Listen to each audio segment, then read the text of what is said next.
6 ans, Patrick Grignon souffre d'une forme rare de cancer de l'intestin. Son médecin et son chirurgien préconisent l'opération, mais Patrick veut être sûr qu'il n'y a pas d'autre alternative. Sur Internet, il fait appel au site Deuxième Avis, qui propose une seconde expertise sur dossier médical.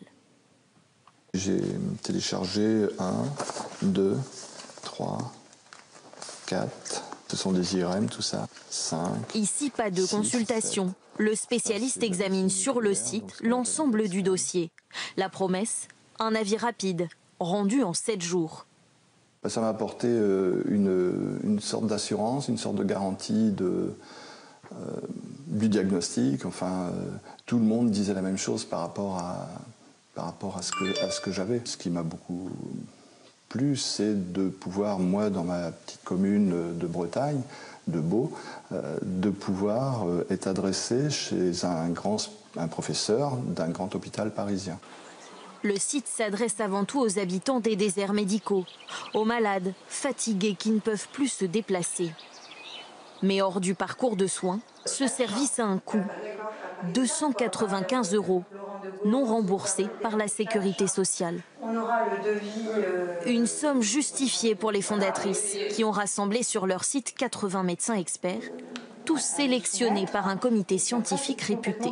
C'est plus un accès à l'expertise.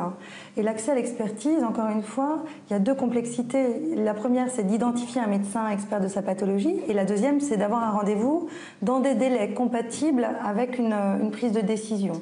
L'initiative est pourtant contestée par l'Ordre des médecins et plusieurs syndicats. Ils dénoncent le prix d'une médecine à 2 vitesses et une prestation électronique qu'ils jugent déshumanisée. Ça rompt la relation de confiance entre le patient et le médecin et surtout, ça n'apporte pas de réelle plus-value au patient. Lorsqu'un patient vient demander un deuxième avis, en fait, il exprime une angoisse par rapport à un diagnostic. Et ça, c'est pas un ordinateur, c'est pas un mail qui peut lui donner une réponse humaine. Des accords sont en négociation avec plusieurs mutuelles pour pouvoir rembourser la prestation.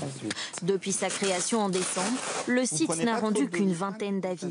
Il en faudrait 10 000 par an pour être rentable. La science-fiction